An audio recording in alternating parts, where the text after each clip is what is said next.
Order number 1, administration of oath. Order number 2, communication from the chair.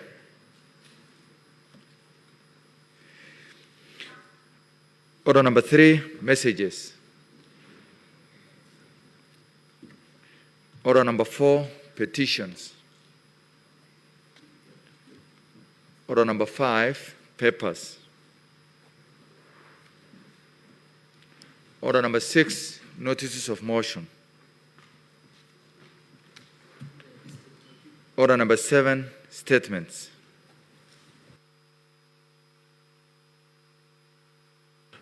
Leader of majority.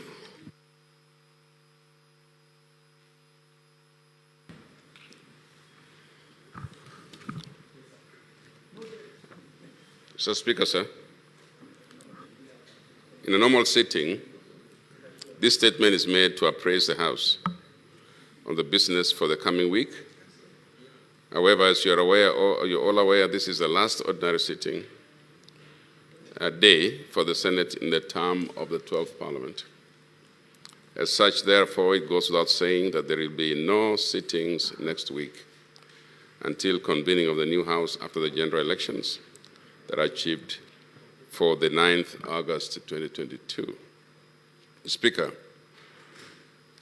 at the start of the 12th Parliament in August 2017, we set out on an ambitious legislative agenda with a primary focus on improving the lives of Kenyans, strengthening the devolved governance structure, and ensuring that devolution worked.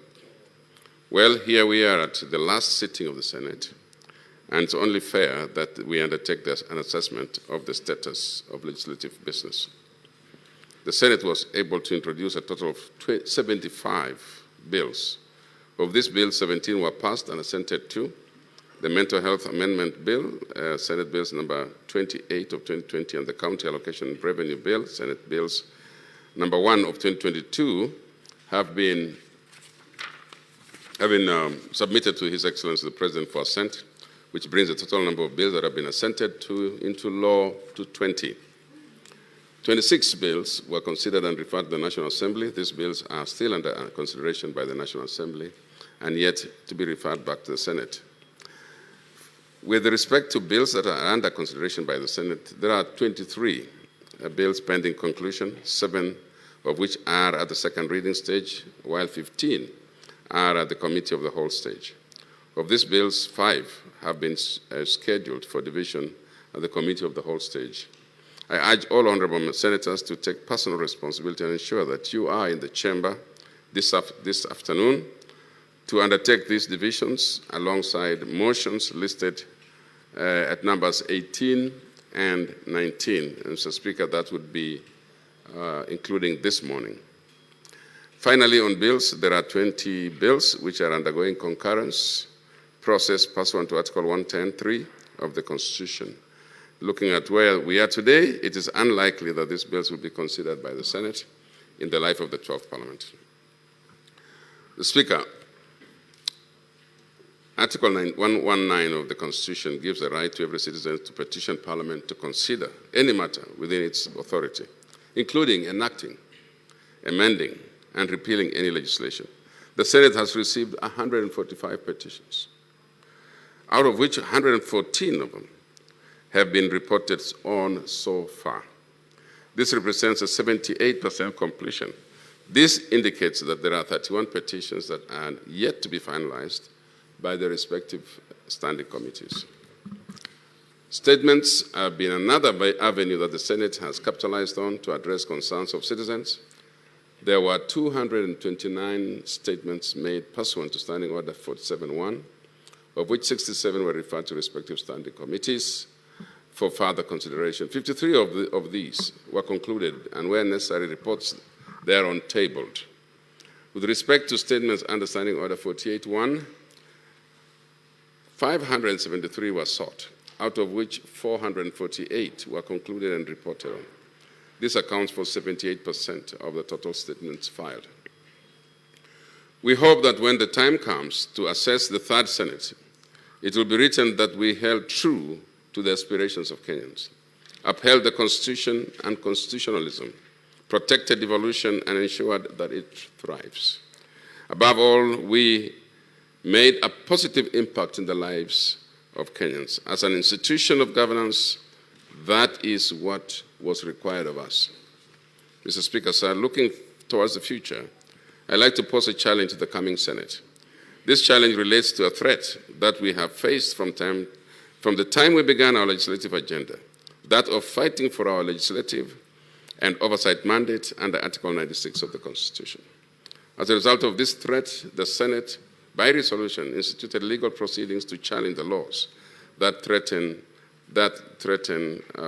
have been enacted unprocedurally in the 12th Parliament. This threat is still alive, and while the Senate is hoping for a favorable outcome in the Supreme Court, the next Senate will need to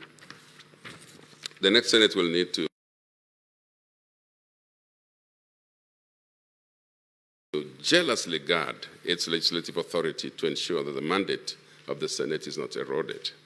I therefore urge the next Senate leadership to separate politics of the day from their constitutional and cardinal mandate of protecting devolution.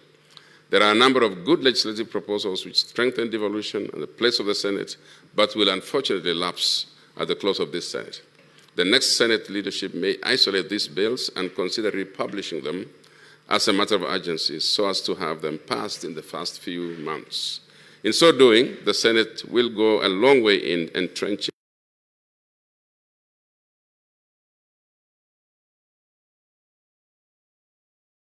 constitutionalism, the rule of law, and protecting the integrity of its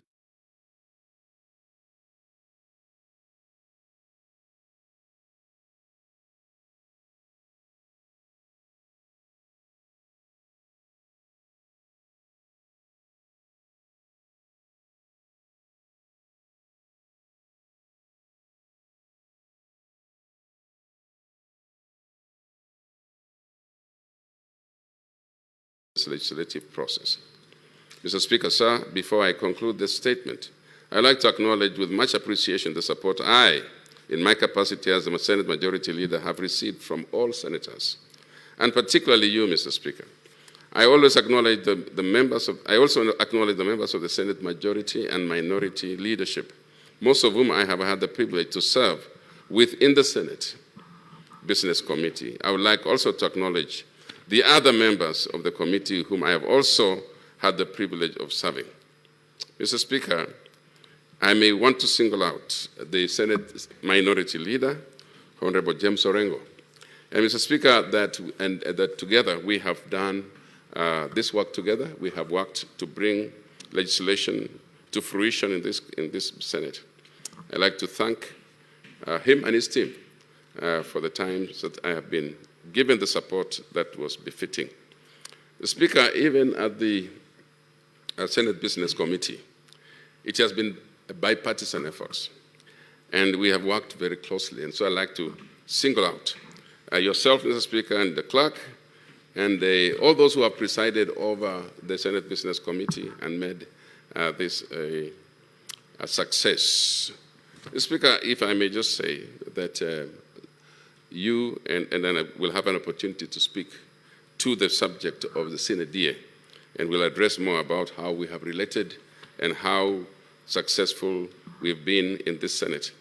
I'd like to thank my predecessors who have been ahead of me, and I want to also specifically single out the Senator for Elgeyo Marakwet, who was the majority leader before me, for the work that he had done and continues to do.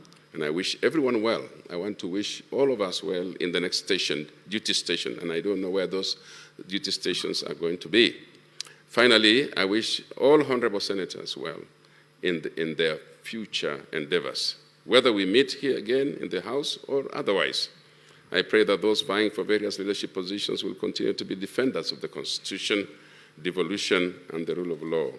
I thank you, Mr. Speaker, and hereby lay the statement on the table of the Senate. Thank you. Senator James Orengo.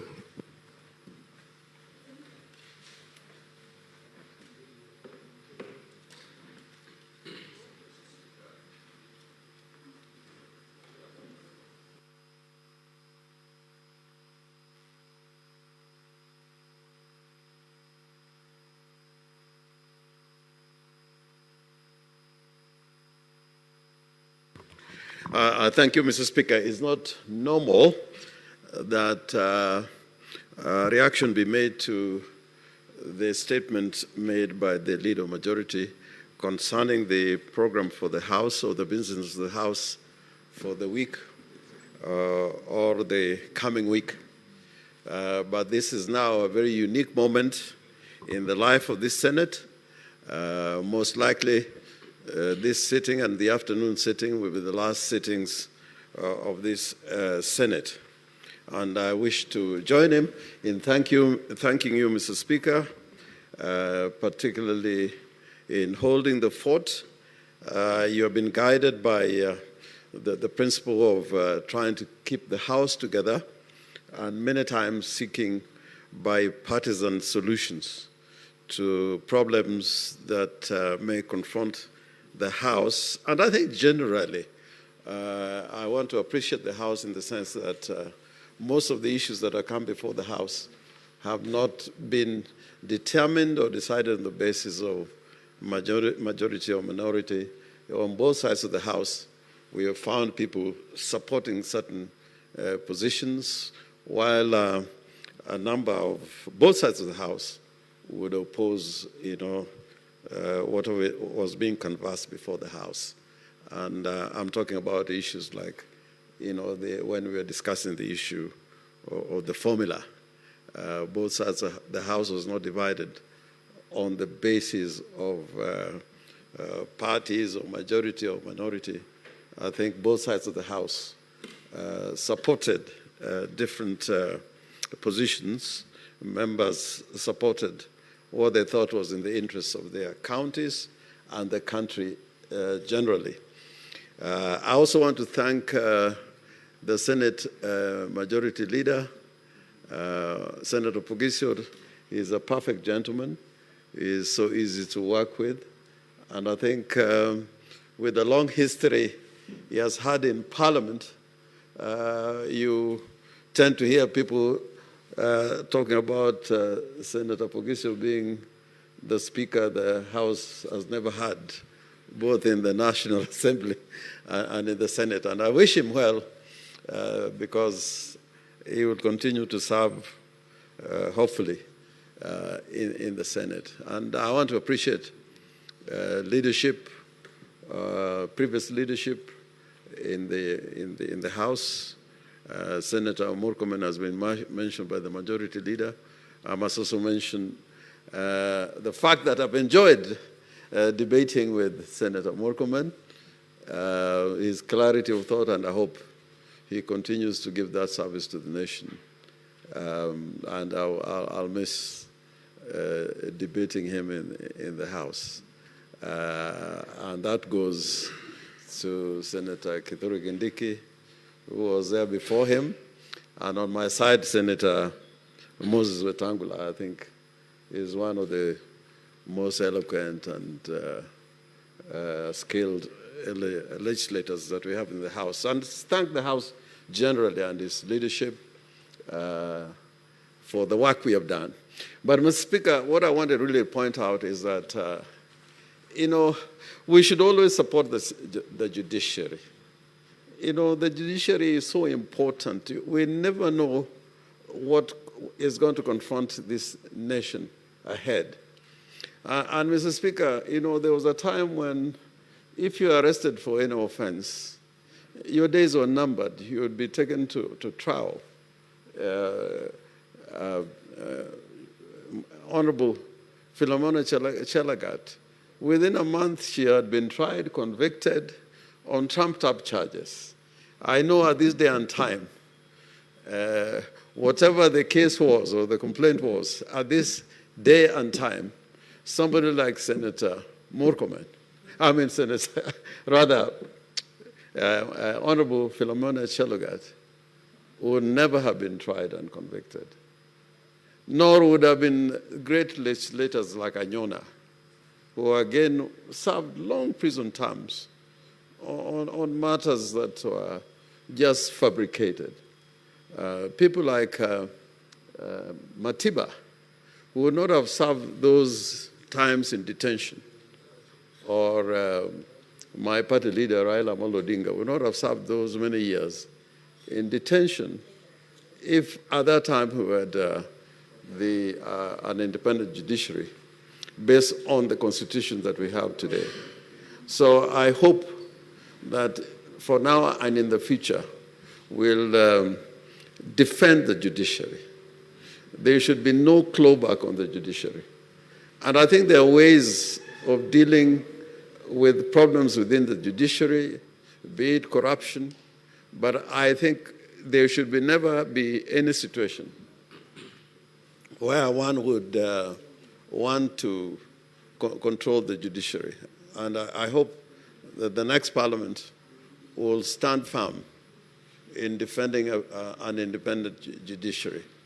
Mr. Speaker, you know, even the Senate, for one, would not be doing the work we're doing at the moment without that advisor opinion that was made by the Supreme Court. No business was coming to the House until the Supreme Court made that decision. And I hope that the National Assembly in the future will learn how to work with the Senate as an entity so that this sibling rivalry that has characterized this particular parliament, and even to some extent the previous parliament, would not continue. But I want to note that most of the laws that have been rendered unconstitutional by the courts have been bills which have gone through the National Assembly without coming to the Senate. Because I think the Senate, we have been a little bit more careful in trying to look into the kind of legislation that comes before the Senate.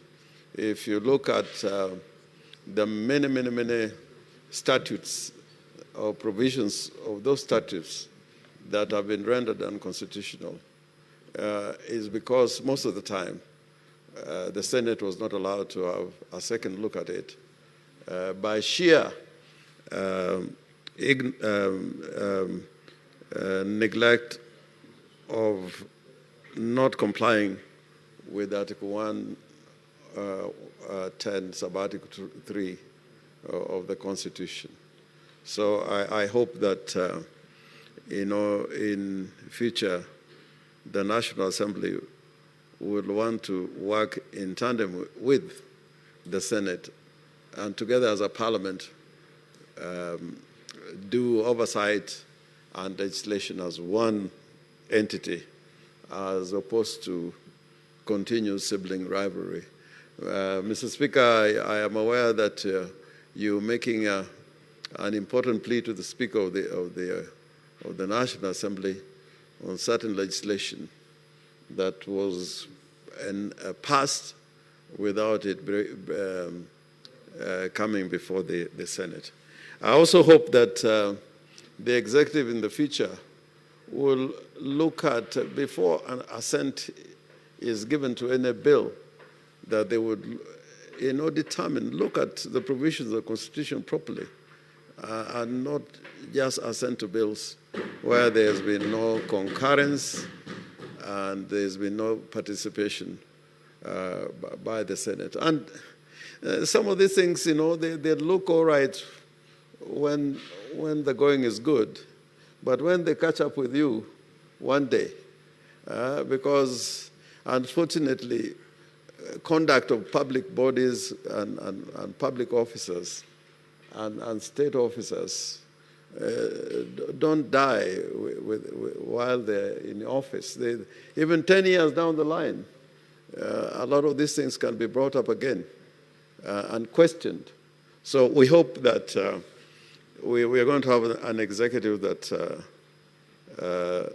applies the law in conformity with the Constitution. Otherwise, Mr. Speaker, we have done a good job, and I think the country is somewhat the better because of the positions we have taken, particularly in relation to devolution. I thank you, Mr. Speaker. Senator Onesimus Murkomen.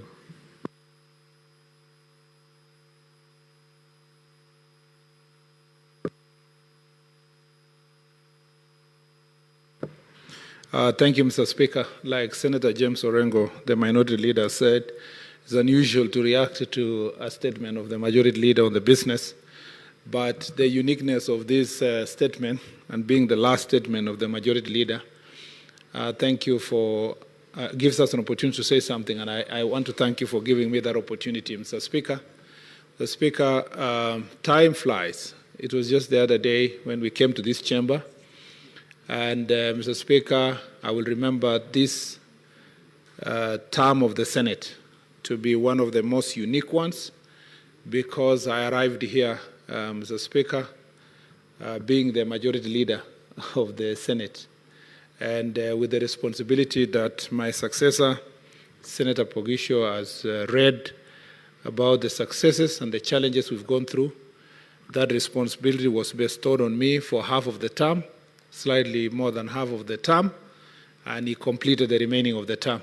And so let me start by congratulating Senator Pogisho for the work he did from when the time he was made the majority leader.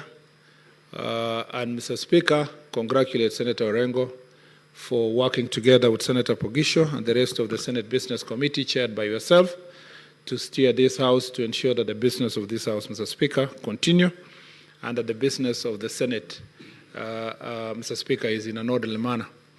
Second, Mr. Speaker, I want to say that this House, this term, was one of the most consequential term in many ways.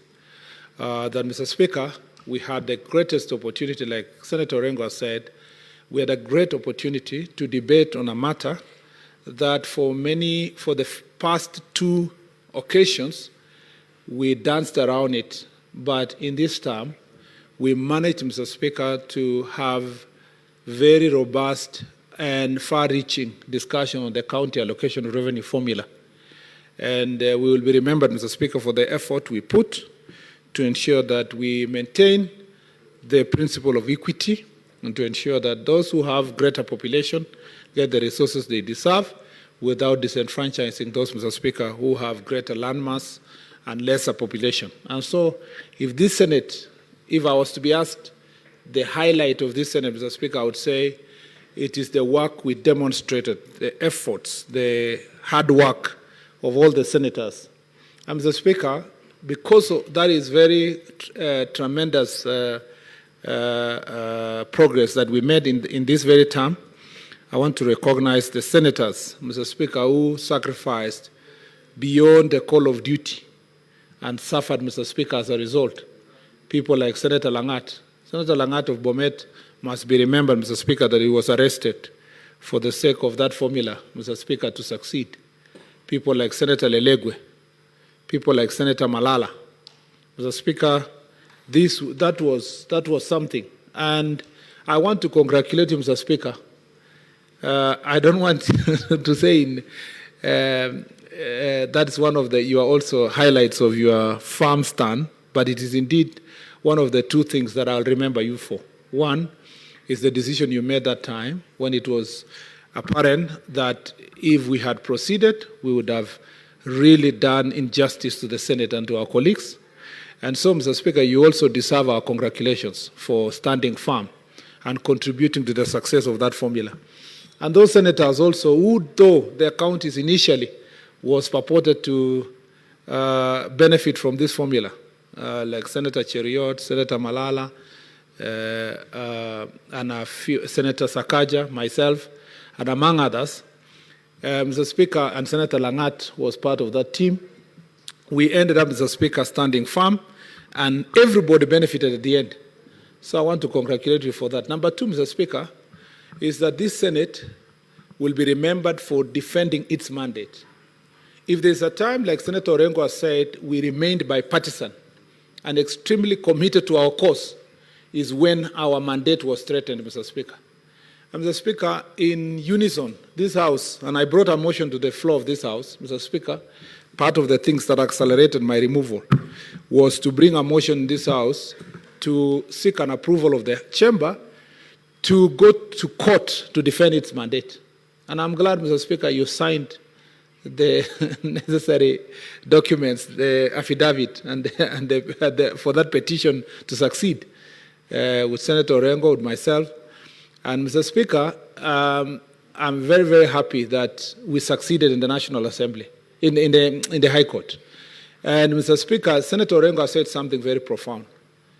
I wish the future presidents would, Mr. Speaker, not just sign laws for the sake of it, will exercise their mandate, Mr. Speaker, with certain level of responsibility and caution and interest of the public, and maintaining this, Mr. Speaker, committee of the two houses. Sadly, even though you and your brother in the National Assembly came from the same party, or technically sponsored by the same party, it's very sad that in the 2 terms where one party has controlled both chambers, we've not been able to find unity in terms of decision-making and application of the Constitution insofar as movement of bills from.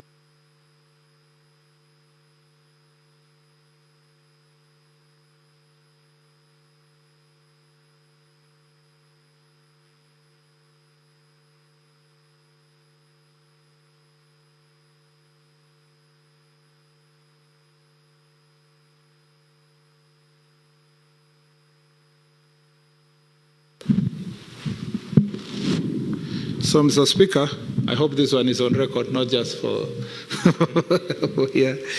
So, Mr. Speaker, I want to say that it's been then our privilege to ensure that we defend our mandate. And like Senator Orengo said, that is where now respect of the Constitution and our institutions comes in. We must continue respecting our courts, even when the decision is not favorable to us. It's unfortunate that the decision went the way it went in the Court of Appeal.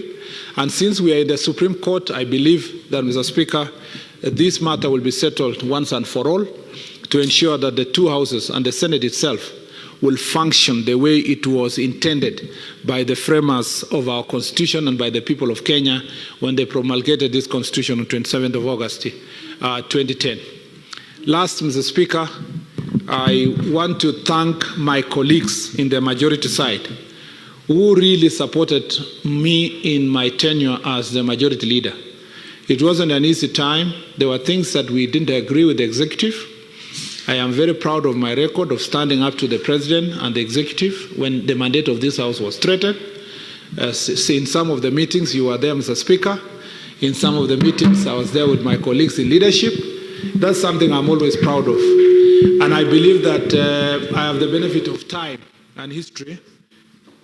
And Mr. Speaker, in the fullness of time, history will prove me right, that it was important to stand for the things I stood for, whether it was the mandate of this House and whether, Mr. Speaker, it was related to political management of the majority side. I will miss, Mr. Speaker, Senator Orengo.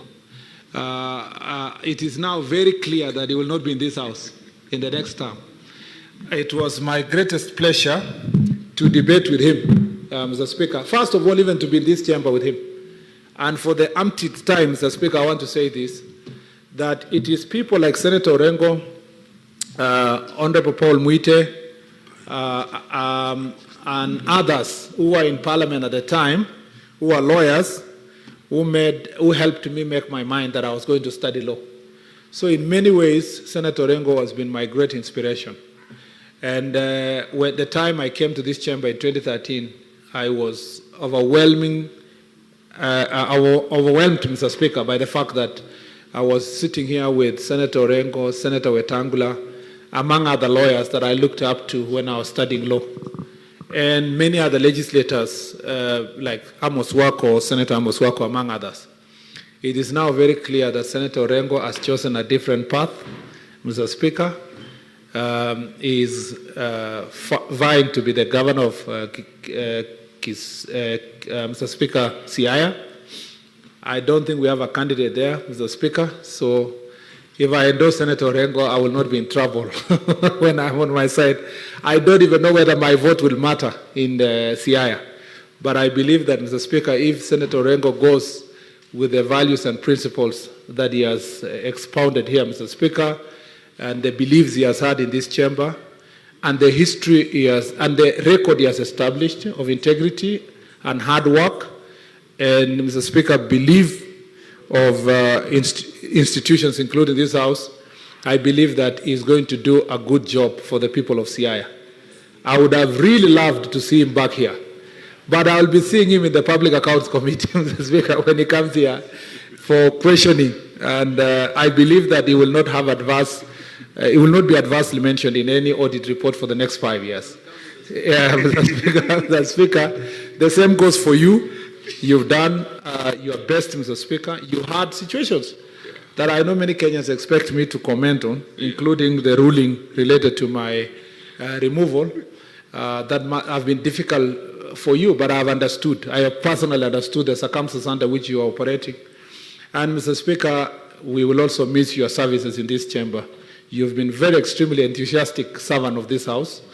You have, Mr. Speaker, even when we have disagreed with you on your decisions, you have taken your time out of here to make personal explanation to individuals, including myself. And, Mr. Speaker, that shows that you are a leader with conscience. And as you go back to Bungoma, to be the governor of Bungoma, Mr. Speaker, I have no doubt in my mind you will be elected with over 70% of the votes of Bungoma County. We will expect you again when we call you here, Mr. Speaker, in the County Public Accounts Committee. You will appear. But that's not the only way we will be interacting. We will also interact insofar as in many other forums, Mr. Speaker, that are intergovernmental in nature. I hope and I believe that we should not do the kind of impeachments we did in this term, so that those of you who are going to be governors should go home knowing that those of us who will remain here, God willing, must exercise a higher level of caution when dealing with impeachments touching on governors.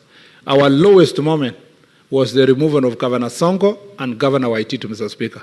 That was deplorable because we messed up, Mr. Speaker, the lives of two gentlemen. And since I am there, let me just say this in 1 second, Mr. Speaker, in 1 minute so that I sit. I feel very sad that Governor Sonko is being taken for a ride and is not being given a chance to run. Mr. Speaker, him being barred from running, Mr. Speaker, should go down in history as one of the most, Mr. Speaker, ironic moments. You have colleagues, including colleagues in National Assembly, who are facing charges of corruption, Mr. Speaker, and whom, Mr. Speaker, some have been sentenced for over 70 years. And then, Mr. Speaker, they appeal. After they appeal, the Constitution says they have a right, the constitutional right, Mr. Speaker, of presumption of innocence. If I'm not wrong, that's Article 50 of the Constitution. Mr. Speaker, they are running and they are in the ballot. Now, Governor Sonko and Governor Waititu brought to this House, impeached Mr. Speaker without any standard being observed. The standard of proof, insofar as impeachment is concerned, is the conscience of every senator who votes. And so Governor Sonko was impeached by 24, if I'm not wrong, 24, 25 senators, against 22, 23. Then, Mr. Speaker, he has received his punishment for being removed from office in the term that was elected by the people of Nairobi. Then you go ahead, Mr. Speaker, and bar him from running from office. Now, this is a question I want to ask jurists who are here and who are watching this, my presentation. When the Constitution says when you are convicted for more than 6 months, Mr. Speaker, you are barred from being a member of Parliament of holding public office. But once you've served your sentence, even if it was manslaughter, Mr. Speaker, if it was theft, if it was corruption, once you've served for 5, 10 years, you have been atoned. You have and therefore, Mr. Speaker, you've been redeemed. You have atoned for your sins and you have been redeemed. Meaning, after that conviction of 5 years, 7 years, now you can run for office. Now, the question I want to ask Senator Orengo and lawyers who are here, Justice Matzayo, among others, Mr. Speaker, if a person has been impeached, for how long are they going to be barred from running? Someone is sentenced for 5 years, and after serving for the 5 years, he has a right to go back and run for office. But someone is impeached and then indefinitely told he cannot run for office. Remember, in the first instance, There was a Speaker of County Assembly of Kirinyaga, Mr. Speaker, who was almost impeached by the County Assembly for chewing gum in the chambers, Mr. Speaker. The reasons for impeachment and the standard of impeachment, Mr. Speaker, standard of proof for impeachment is so low that it depends on the politics of the day, the feeling of the Senate at that time. Sometimes even that impeachment is procured by bribery by your political opponents. And then, Mr. Speaker, after you've served that punishment, having been elected by 1 million people, then you are told you've served the term, you do not complete your term. Then after that, you want to run for a different office or the same office, you are told you cannot run for that office. Mr. Speaker, we are punishing people, Mr. Speaker, out of mob justice. It's an illegality that we must not allow it to succeed. What's your point of order, Senator Orengo? Yes, I'm willing to be informed. I'm willing to be informed, Mr. Speaker. I'm always willing to be informed by Senator Orengo.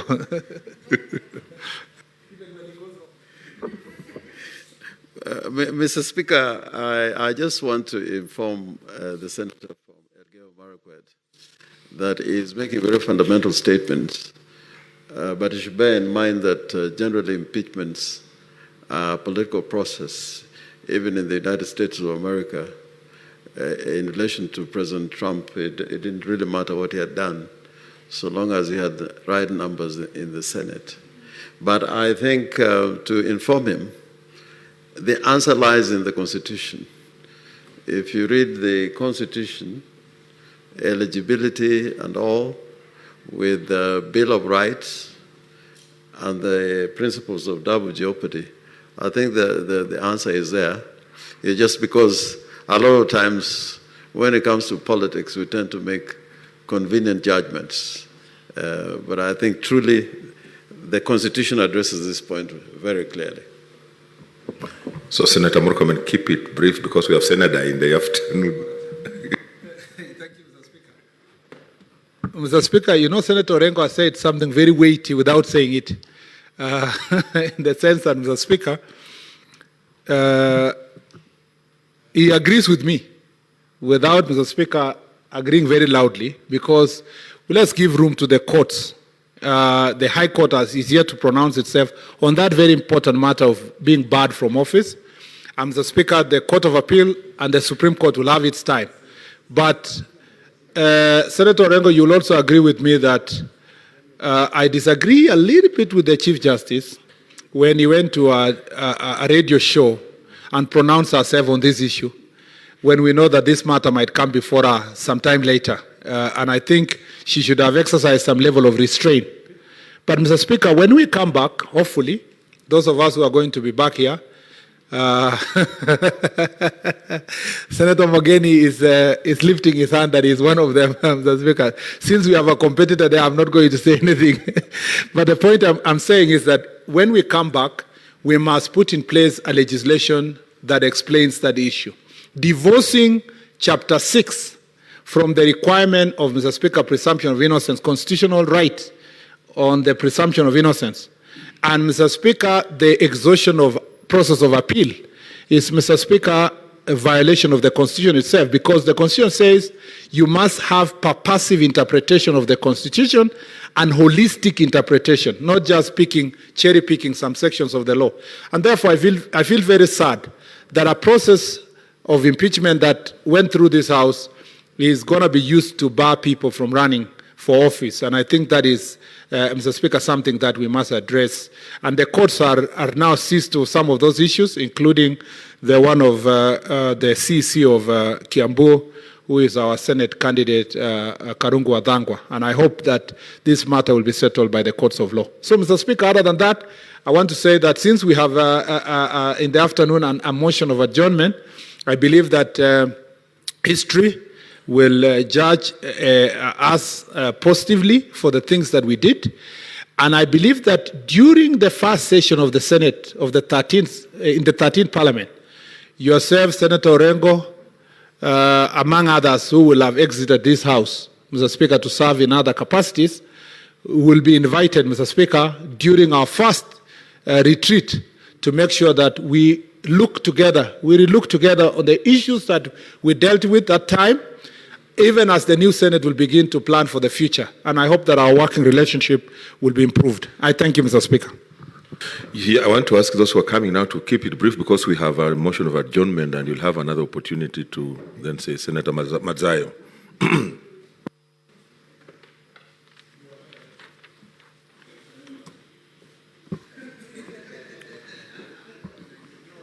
Asante Bwana Spika. Bwana Spika, kwanza nataka ni kushukuru kwa kwamba ulikuwa spika wangu, umekuwa spika wangu kwa miaka 5 tukiwa ndani ya hili bunge la Senate. Bwana Spika, umekuwa mshupavu na umeweza kuangalia majadiliano ya pande zote mbili. Bwana Spika, nataka kuchukua nafasi hii niwashukuru pia wenzangu maseneta, manake katika muhula huu tulikuwa na pita nyingi ambazo zilijaribu kutuweka sisi katika mtihani mkubwa. Bwana Spika, nikikumbuka kulikuwa na ugavi wa pesa. Na hiyo ugavi wa pesa ule ya pesa zinazokwenda katika serikali zetu za ugatuzi. Kulikuwa na sintofahamu nyingi sana. Mpaka wakati huo tulikuwa tunafikiria ile bunge linaweza kupasuka katikati. Bwana Spika, na siasa ilikuwa imetanda sana. Ikawa imefika kiwango ambacho ilikuwa ni kama ambao watu wanashurutishwa kufanya kitu fulani.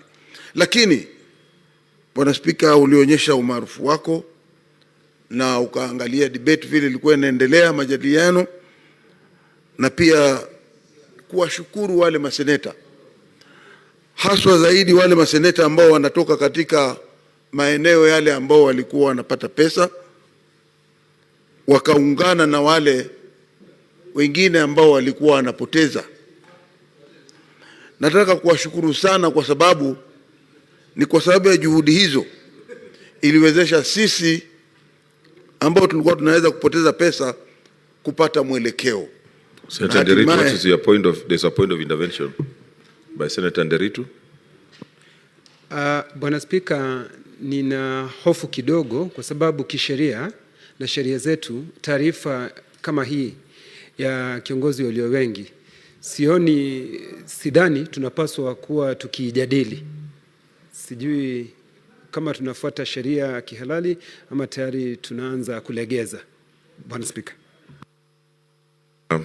It's an exceptional day. We're closing, so I gave some leverage, but that's why I said let them keep them brief because in the afternoon then we'll have more time when we adjourn. So please keep them short so that we are able to do the other business on the order paper. Asante Bwana Spika.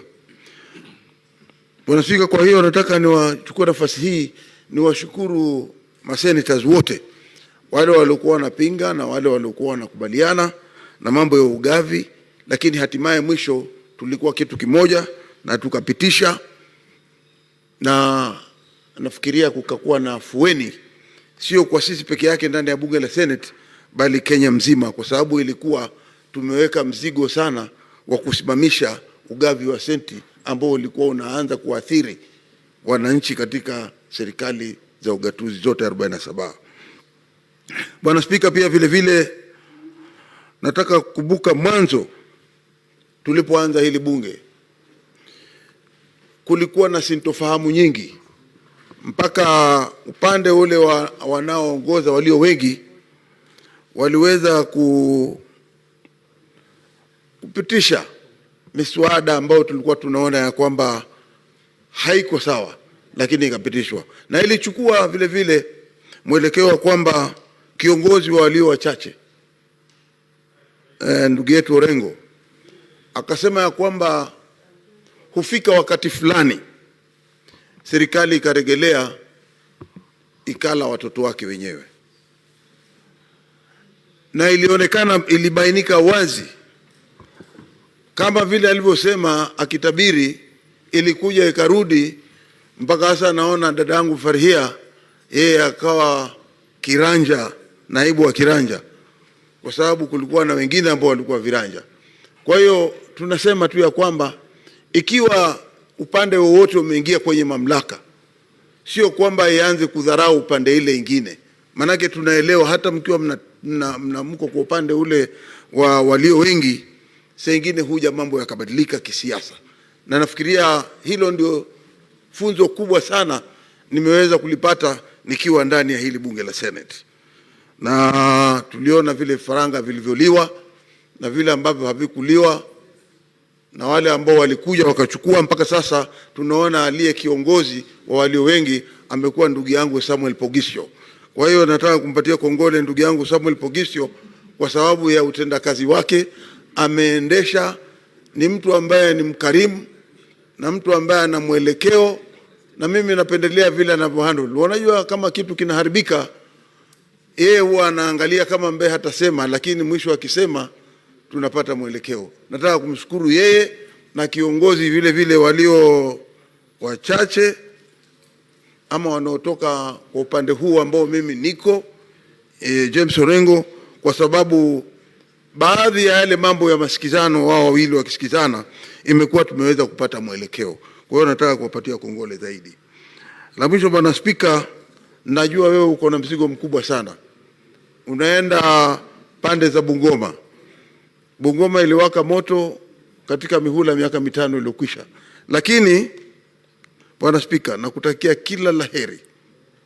Ninajua safari hii kwa sababu unasikizana na yule mkubwa wa kile chama chako, ndugu yetu wakili mkubwa Moses Wetangula. Wakati ule ulikuwa husikizani naye, na akafanya vile alivyofanya mbinde zote, ukaja hapa. Japokuwa kule alikutoa, lakini ukaja hapa na ukawa mkubwa wake. Kwa hiyo ulimwengu uko namna hiyo. Leo uko mbele, kesho uko nyuma. Lakini wewe hata ulipokuwa kule ulikuwa mbele, na hata alipokutoa kule ukija hapa ukawa mbele vile vile. Kwa hiyo Mungu wako na wewe. Kwa hiyo sisi tunasema tu ya kwamba point of intervention, Senator, wakati ukirudi kwako kuna huko Bungoma, tukutakia kila laheri ili uweze. Uko hoja nidhamu. Pole nilikuwa sija kuona boss. Mr. Speaker, I'm only doing what I think a good timekeeper could do. Mr. Speaker, there's a danger that we are going to be doing sine speeches through this statement and repeat them in the afternoon. Mr. Speaker, I think debating a statement which was based only on program, we are entering into an enclave of irrelevance, Mr. Speaker, and so I'd like to request your indulgence. Okay, Senator, just like I said, jaribu umalizie kwa sababu tutakuwa na muda kuanzia saa 8:30 tukifunga bunge. Ndio. Na Speaker, asiongee double standards zingine. Bwana Speaker, la mwisho nilikuwa nataka kusema kuhusikana na ile mambo ya kwamba mtu akiwa amesimamishwa, hususan akiwa yeye ni anafanya kazi na akija hapa kama gavana, tuko na muhula ni miaka 5. Bwana Speaker, nimeona ni ukweli kabisa ya kwamba sheria zinaangaliwa pande mbili. Ni kama panga ambayo inakata pande hii na inakata pande hii. Sisi kama bunge la Senate tumekuwa tukifanya kazi yetu kisawasawa, lakini napofika wakati wa kwamba mtu ameletwa hapa na hususan magavana, inaonekana tunakuwa na sheria za pande mbili. Na mimi nataka kusema hivi, kama upande wa mtu ameletwa na kuna miaka kama 3 ama 4 ama mwaka mmoja umebaki, lakini Senate imeona ya kwamba lazima uwe impeached ama uachishwe kazi, kuna umuhimu, Bwana Speaker, wa kutafakari ya kwamba hatuwezi kuchukua nafasi hii kuweza kumpatia adhabu mtu mara mbili.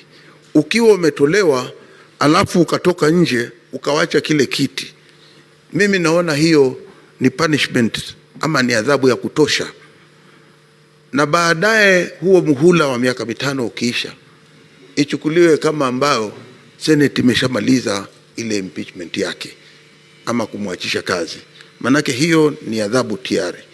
Alafu tukija upande wa kwamba ataendelea kufanya kazi ikifika wakati wa uchaguzi mwingine apewe nafasi ili aweze kuangalia kama anaweza kujitetea ama anaweza kujifufua katika maisha, isipokuwa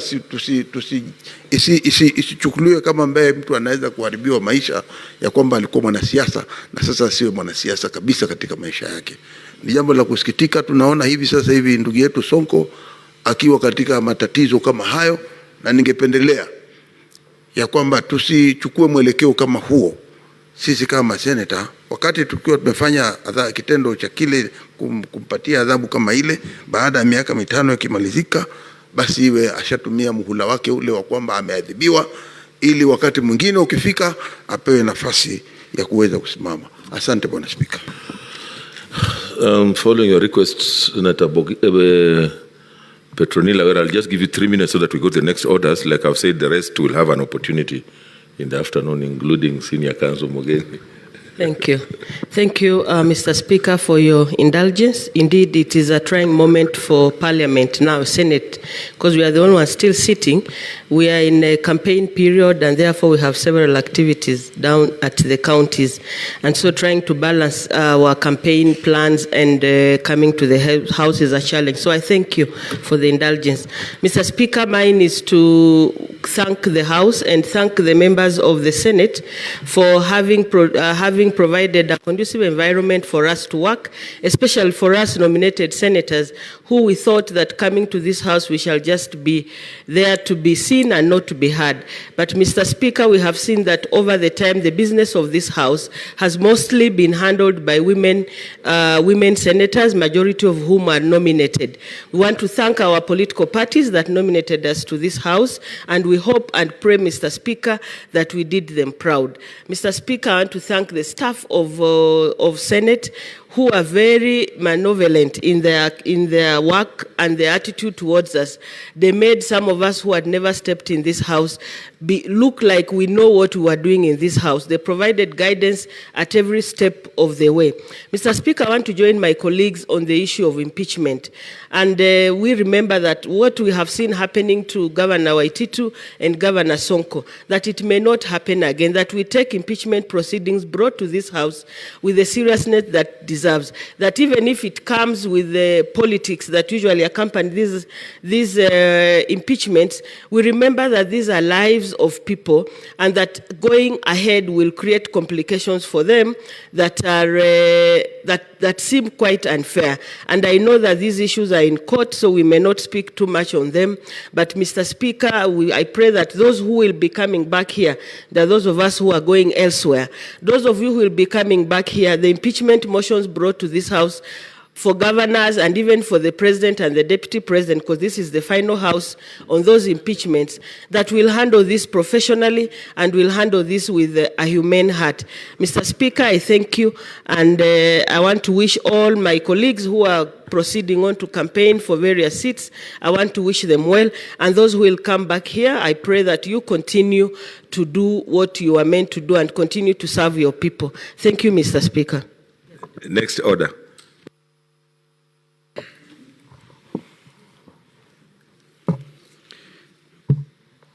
Order number 8, the Election Campaign Financing Amendment Bill, National Assembly Bills number 37 of 2021. Second reading.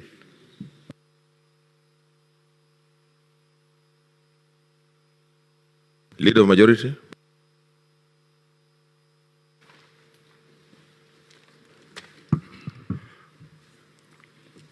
Mr. Speaker, sir, I beg to move that the Election Campaign Financing Amendment Bill, National Assembly Bill number 37 of 2021, be now read a second time. The Speaker, this bill, just to mention a little bit of its journey, the bill was published on the 12th of August 2021, passed by the National Assembly and referred to the Senate on the 13th April 2022. The bill seeks to amend the Election Campaign Financing Act of 2013 in order to align it with the Elections Act of 2011 and also to enable its implementation, as the current law does not take cognizance of current socioeconomic and political structures which has hindered its full implementation. Speaker, campaign finance issues have significant impact on the quality of elections. Notably, without adequate financing, candidates and parties have little chance of campaigning effectively or conveying their messages to the voters. At the same time, state authorities and citizens have a legitimate interest in ensuring that the campaign finance system is equitable, transparent, and limits the potential for corruption. For this reason, the importance of such a bill cannot be gainsaid. Speaker, specifically, what is at stake in this bill is that Clause 2 of the bill proposes to amend Section 2 of the Act by deleting the definition of expenditure. What's your point of order, Senator Ledama?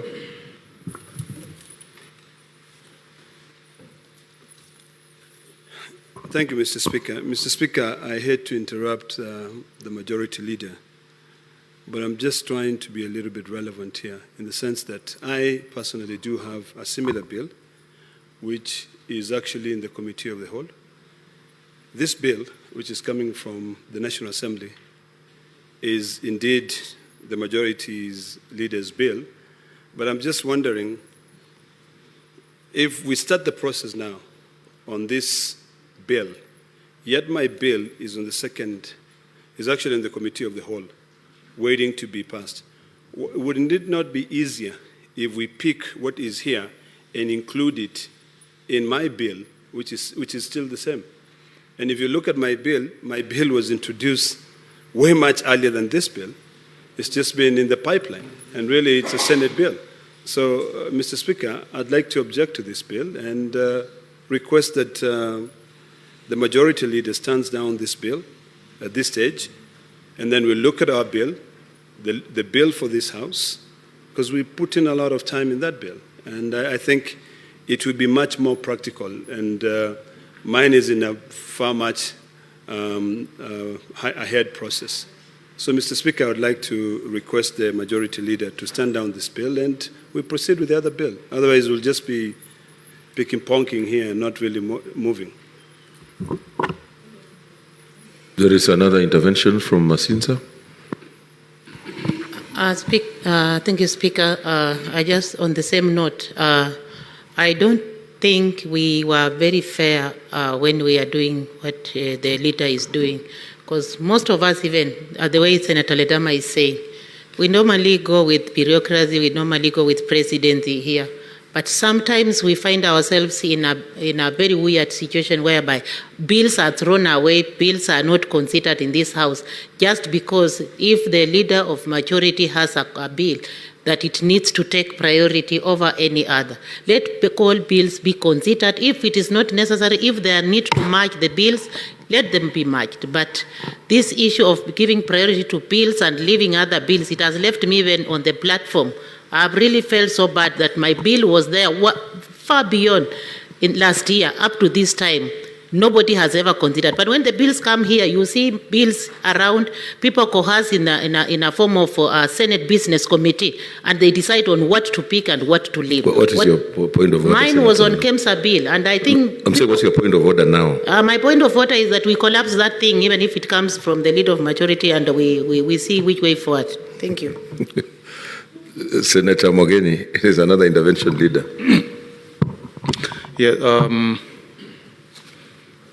Mr. Speaker, last week on Thursday, you set a precedent by extending the life of Parliament by one more sitting, which is today. And Mr. Speaker, the reason why we adjourned is because we had a business proceeding all the way to about 9:30 in the evening. And the reason why we adjourned to today, Mr. Speaker, is because we wanted ample time to have a motion of adjournment moved and we get an opportunity to make our remarks with ample time, Mr. Speaker. That was the main reason why we adjourned today. But looking at the order paper, Mr. Speaker, it has been packed with a lot of business, sending an indication that you want to take us through the same drill that we went through last week on Thursday. Mr. Speaker, we all watched on TV when the National Assembly did the adjournment. It was very orderly. They had very lean business that proceeded between 2:30 and 3:30.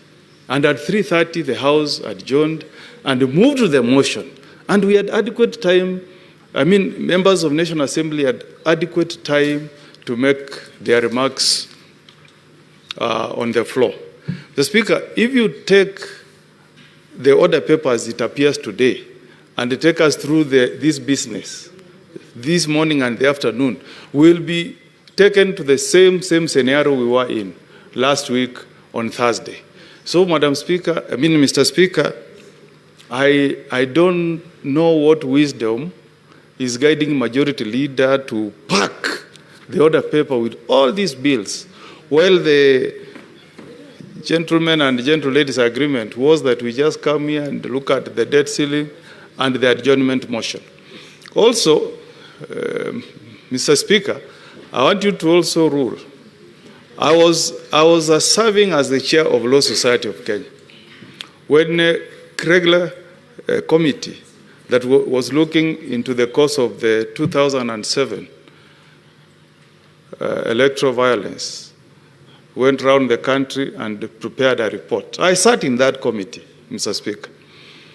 And the regular committee made a recommendation that we should not entertain amendments to election laws later than 6 months to an election.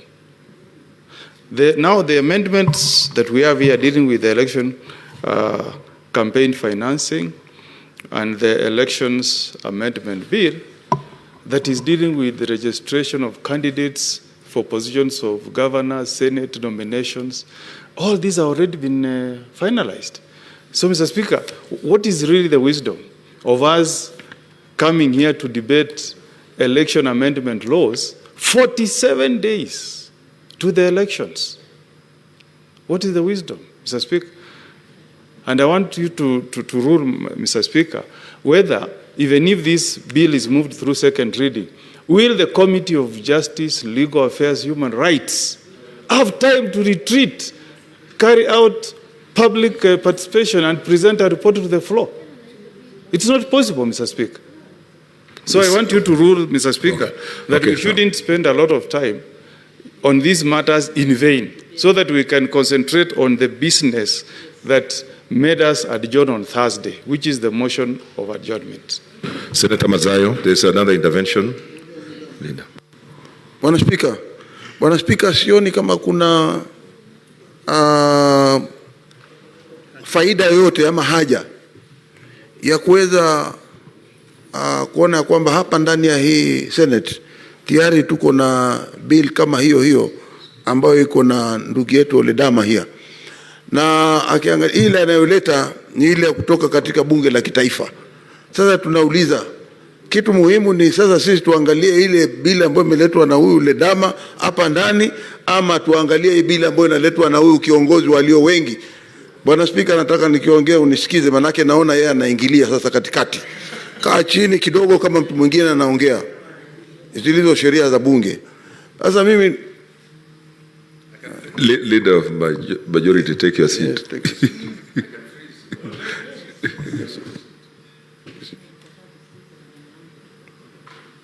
Si heshima hata kidogo. Kama mwingine anaongea mwingine akae.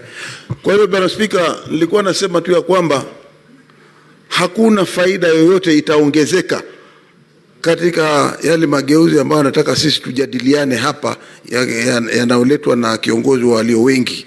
Tunasema tu ya kwamba tuliahirisha tukiwa na nia moja ya kuja hapa leo, kuja kuongea yale yote tuliofanya katika muhula huu wa miaka 5 ndani ya bunge la Senate. Kwa hiyo hii hoja anayoileta hivi sasa ikae kwanza, usiruhusu, na hivyo ndio tunakuomba ukate hii kesi. Asante Bwana Spika. Senator Mwaura, leader, you still have to continuously wait. Senator Mwaura. Asante sana, Mheshimiwa Spika. Mheshimiwa Spika, tumetoka kuwa na hoja ambayo kiongozi walio wengi ameweza kuorodhesha ile miswada ambayo tayari tumeweza kupasisha, na hii ndio ripoti. Sasa hivi, Mheshimiwa Spika, kuna miswada tofauti ambayo ipo kwenye ratiba yetu sasa hivi ya shughuli za bunge, na uratibu huo ndio mara nyingi ambao unatumiwa kupasisha sheria ambazo sio nzuri kwa demokrasia na nchi. Na naunga mkono kwamba tumeshapatiwa wosia na tume huru kwamba miezi 6 kabla ya uchaguzi tusiweze kubadilisha zile kanuni za mchezo wa uchaguzi, niseme hivi.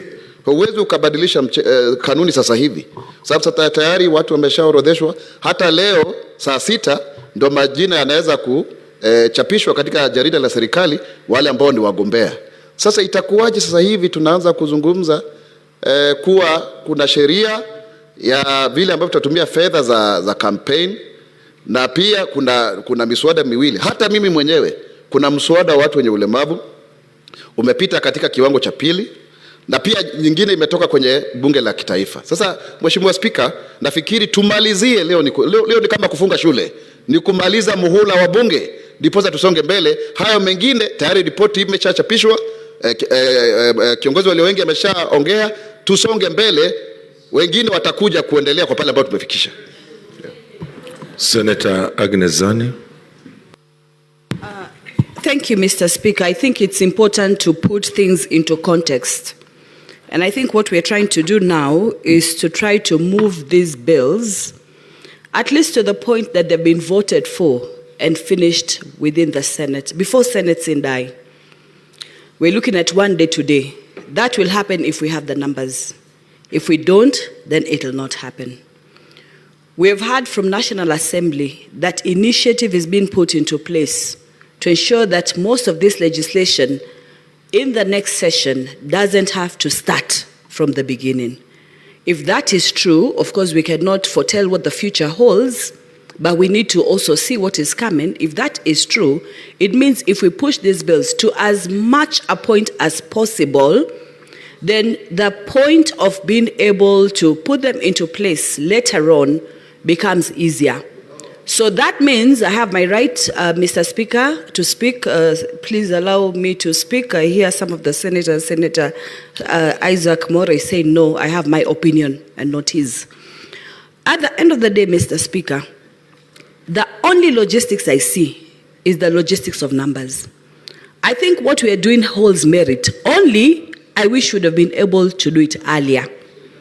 To the point of Senator Omugeni, and that we cannot make laws at least 60 days before election. That is right. But some of these laws that we make are for posterity. So it's only that we don't know what the future holds in store for us. It is true that we say today is the day to prepare for Sindai and talk about that. But we also have an order paper in front of us. So for me, I think the technicality is that we might not have the numbers. If we do have the numbers, it would be good.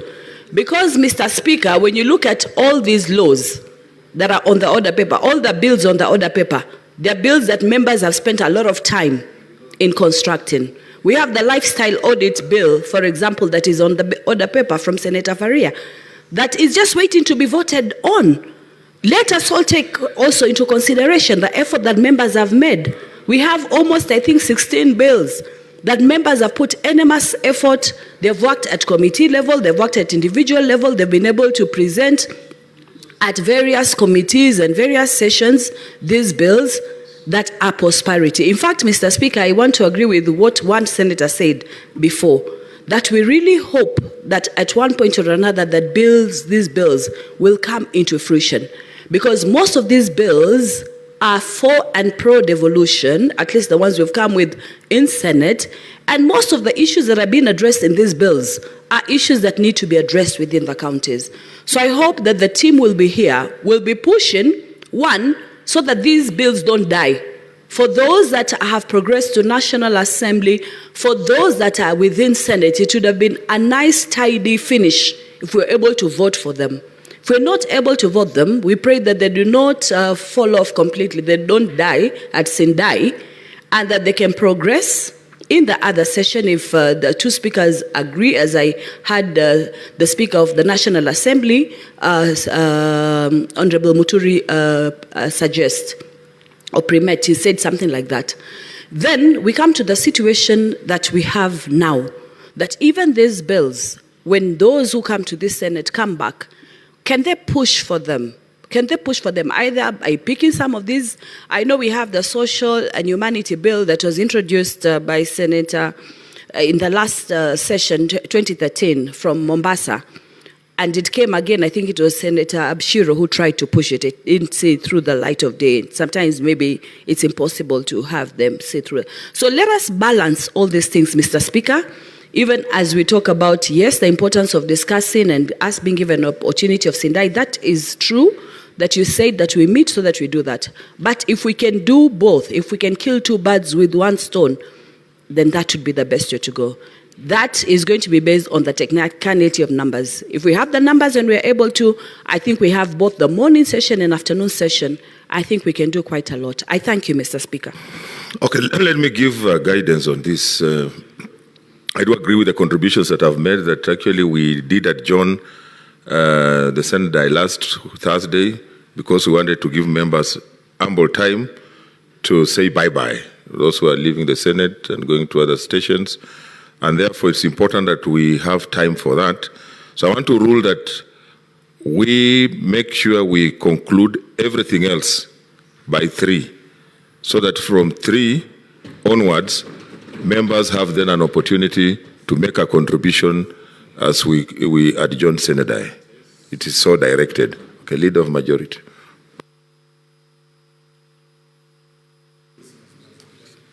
Thank you very much, Mr. Speaker. Mr. Speaker, the order paper is a product of the Senate Business Committee. It's not the leader majority.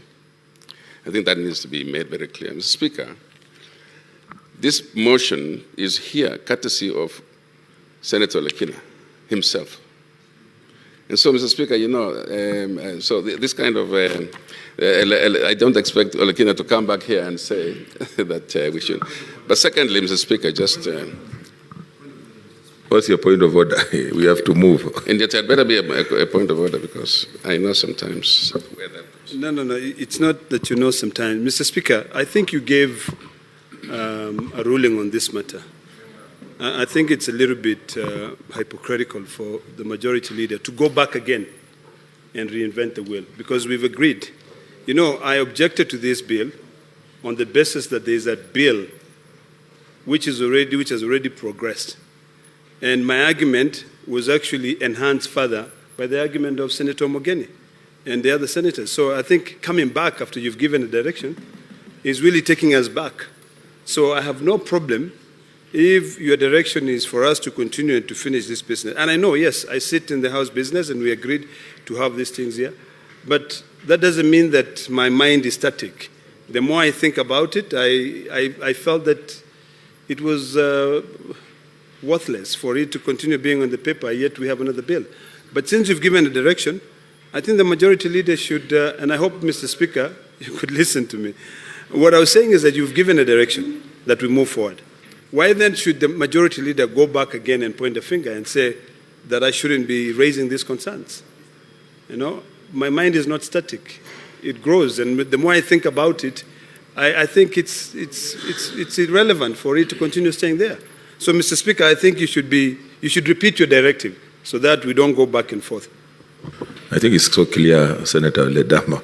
No, it's not clear. Proceed. It's not clear to the majority leader. Proceed, Leader. Just don't mention my name. Mr. Speaker, just look who is coming back. It's not me. I've come on my time. Mr. Speaker, let me use this opportunity also to inform members that the reason why we are using this moment in the morning is that, as you have ruled, Mr. Speaker, the Synodai is in the afternoon, so we will use the opportunity in the afternoon for the Synodai, or Synodie. Mr. Speaker, I want to appreciate as what I was doing before, to continue from where I had reached, Mr. Speaker. which was to explain what is going on in the bill. And the bill, Mr. Speaker, specifically in Clause 2, proposes to amend Section 2 of the Act by deleting the definition of expenditure committee, which has been defined as follows. In the old Act, Mr. Speaker, expenditure committee means a committee established by a candidate, a political party or a referendum committee to regulate spending by a candidate, a political party or referendum committee during an election or referendum campaign period, as the case may be. Clause 3 of the bill proposes to repeal Section 7 of the Act, which provides for establishment of a party expenditure committee and its functions. Clause 4 of the bill proposes to repeal Section 8 of the Act, which provides for establishment of an independent candidate expenditure committee and its functions. Clause 5 of the bill proposes to repeal Section 9 of the Act, which provides for establishment of the referendum committee, expenditure committee, and its functions. Clause 6 of the bill proposes to repeal Section 10 of the Act, which provides for submission of expenditure reports to a political party and the Independent Electoral and Boundaries Commission, IEBC, by a candidate. So, Mr. Speaker, as you can see, this is making amends to make sure that we smoothen the path for financing of elections. Clause 7 of the bill proposes to amend Section 16 of the Act, which provides for the disclosure of funds by deleting the requirement to issue receipts for any contribution exceeding 20,000 shillings, keeping of records of Harambes, and disclosure of funds. The Speaker, Clause 8 of the bill proposes repealing Section 17 of the Act, which provides for surplus campaign funds. Section 17 requires a candidate, political party, or referendum committee to notify IEBC of any surplus funds which within 3 months after an election or a referendum. It also specifies where such surplus will be channeled to. In the case of a political party campaign finance committee and a party candidate to the political party, and in the case of an independent candidate or a referendum committee to a charitable organization. Clause 9 of the bill proposes to repeal Section 21 of the Act, which provides for dispute resolution. The section provides that any person may lodge a complaint with IBC alleging a violation of the Act, and that IBC may on its own investigate a violation of the Act.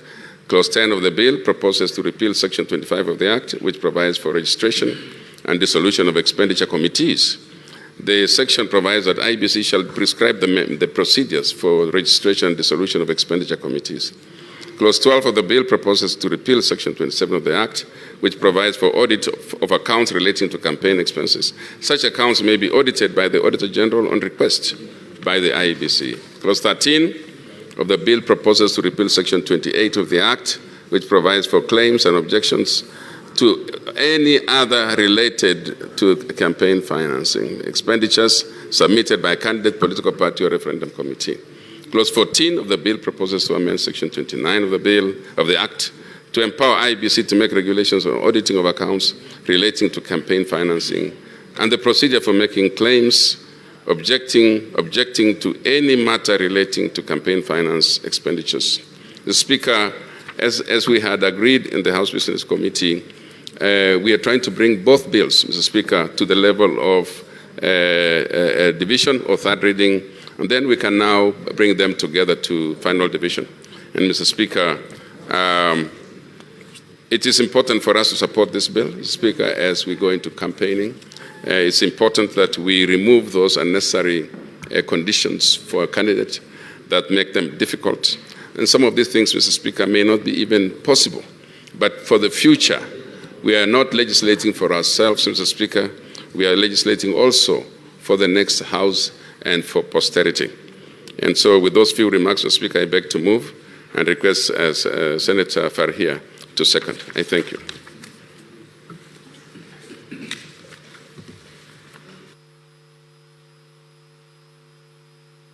Senator Farhia. Thank you, Mr. Speaker. Mr. Speaker, regardless of what time we bring a bill, you know, our bills have to go back to National Assembly before they become a bill. And since this one has already gone through the National Assembly and it's just here on its final stages, I think if we want the bill to go through, I think we need to support And Mr. Speaker, I beg to second. I propose the question. Order, Senator Mwaura. Take your seat, or you want to freeze? I propose the question, which is that the Election Campaign Financing Amendment Bill, National Assembly Bills number 37 of 2021, be read a second time. Senator, you know the names have been here, so I don't know whether they want to contribute. Now, Cherargei, or this was before? Now, okay.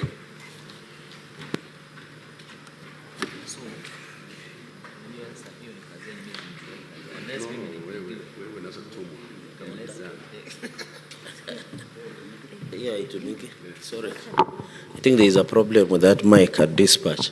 Mr. Speaker, sir, I rise to oppose this motion or this Amendment Act, the Election Campaign Finance Amendment Bill, National Assembly number 37 of 2021.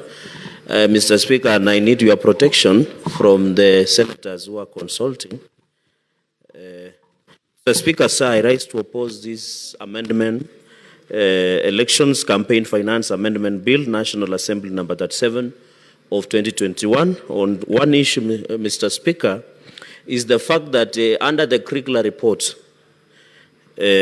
when they did after 2007, 2008, we were advised that some of the election laws and even replacement of commissioners in IEBC should be done at a certain period, even 6 months before the general election. The fact that this amendment comes at this time is a bad timing, and it comes at a day that the Senate is supposed to have seen a die. So some of us who are keen is that sometimes, Mr. Speaker, this opportunity can be used to pass the laws that contravenes or in a way doesn't go well with the country, Mr. Speaker. Mr. Speaker, this Campaign Finance Amendment Bill 2021 from the National Assembly, we had an opportunity to do so before. I think Senator Ledama's bill is on the Committee of the Whole. And Mr. Speaker, it doesn't make sense at all. This is the wrong timing. IEBC is now already preparing itself for the general election, possibly on 9th August 2022. And therefore, it is not in good faith that we are discussing this bill at the stage. Even look at, Mr. Speaker, the time that we'll need to allocate to ensure that this bill goes through comp and tooth of the colleagues and senators, because most of our colleagues, Mr. Speaker, are either in the villages or in towns campaigning, Mr. Speaker. Secondly is that I want to make an observation that Senator Naomi Shionga said about us, and I hope this not will be the tradition in the next Senate, for us who will remain here, that we normally give priority to the National Assembly bills. Yet our bills, whenever they go there are two things. Either they stole our bill, alleging that it's money bill, or they plagiarize our bills, or, Mr. Speaker, the third, in courts, they steal our bills, and that is why you see them reproducing our bills. And I hope the next Speaker and the next Senate shall ensure these things does not happen. Mr. Speaker, the final issue I wanted to make, I have seen the amendment on the Principal Act, but deleting Section 16, and therefore, a candidate, political party, and a referendum committee shall disclose the amount and source of contribution received for a campaign for a nomination, an election, or referendum, as the case may be. A candidate or a political party referendum committee which fails to disclose funds or donations are required under this act commits an offense, Mr. Speaker. I hope the promoters of BBI, Mr. Speaker, are listening to this, because up to date, Mr. Speaker, no one has told us how many funding was being used, Mr. Speaker, for the BBI charade that we saw across the country. It is allegedly that more than 10 billion was used through BBI that ended up being declared null and void and constitutional by the Supreme Court of Kenya. All courts across the country did declare, Mr. Speaker. So I think even if this bill was to pass in the next house, it is very important that in future we shall not be treated to suckers, Mr. Speaker, where a few people use state resources, use government resources to push for a referendum. Even what we are seeing across the country, Mr. Speaker, some of the people are using government resources and vehicles, Mr. Speaker, to do campaigns, which is illegal, Mr. Speaker, because now this bill all this law will allow, Mr. Speaker, a proper accountability mechanism, Mr. Speaker. And therefore, so that when people fundraise or do donations to the campaign, Mr. Speaker, they must be disclosed who they are. Because sometimes, Mr. Speaker, even at the county level and the national level, some of these people who fund, Mr. Speaker, some of the campaigns of our colleagues, of people who want to run government, Mr. Speaker, sometimes, Mr. Speaker, these are people who want to promote what we call state capture and push for business interests, Mr. Speaker. So this one, the section 16 should have also this amount of source and contribution of donations, Mr. Speaker, is very important so that our people know that if Senator Ngugi Isaac receives donation, we need to know it is from the state coffers.